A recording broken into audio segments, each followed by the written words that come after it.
Hi, I'm Amali Ward and you're watching Speaker TV.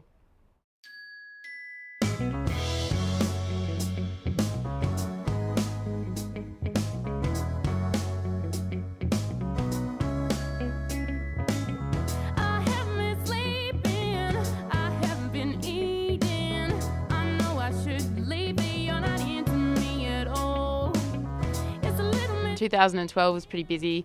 I supported Seal and released my first single. I also did a track with Dr. Don Don called Good Things, so that was pretty full on. It was really random actually. I just kept hassling the touring company until eventually they listened to my music, and I think he was the one that listened to it and made the decision, so that was really awesome.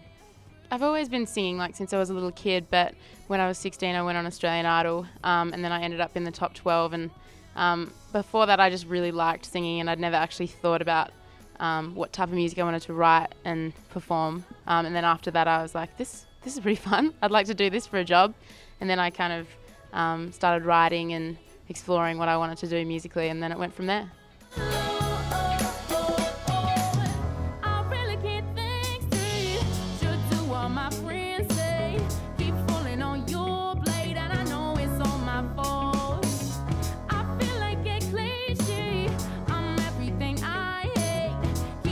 I went overseas a couple of years ago, and it was actually just on a holiday, and then had a couple of meetings with managers and things like that over there, and ended up signing with a management company who hooked me up with a bunch of writers, and yeah, I did a bunch of writing over there and then came back to finish my album in Australia. I went over to Los Angeles and worked with a guy called David Ryan Harris.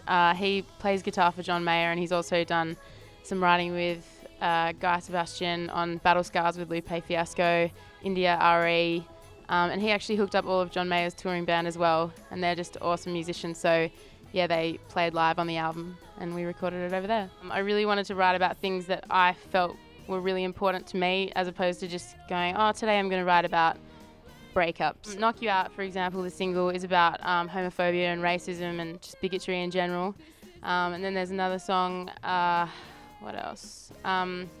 Black Dog is about mental illness. There's Back in Time, it's about sexism, so there's a few different things in there that I felt were important to me.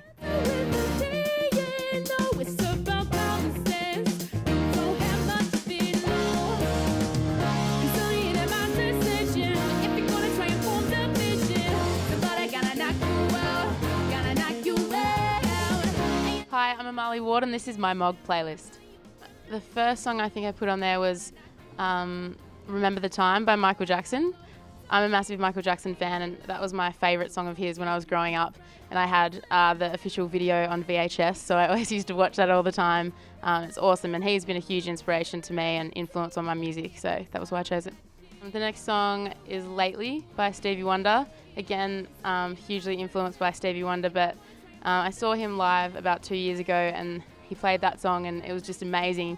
It was a stadium show, and so when I went there I didn't really expect it to be very intimate, but it was, and that song was just awesome and really emotional, and yeah, it just made me cry. It's so embarrassing, but yeah, it made me cry when I watched him sing that live, so that's why I chose that one. I am actually a bit of a sook. I'm more of a happy crier, I'll be like, oh, that's beautiful. Another song that I've put on there is Imagine by John Lennon. Pre-Google era, you used to have to play songs over and over and over again so that you could remember the lyrics. So that was the first song that I did that to. I was obsessed with it. It was about something interesting. It was the first time that I'd really thought about lyrics, I guess, because I was still really young.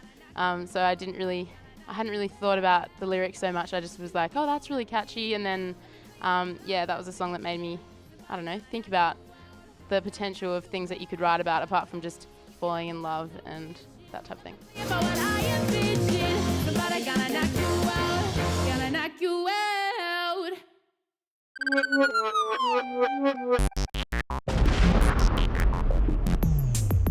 Speaker TV.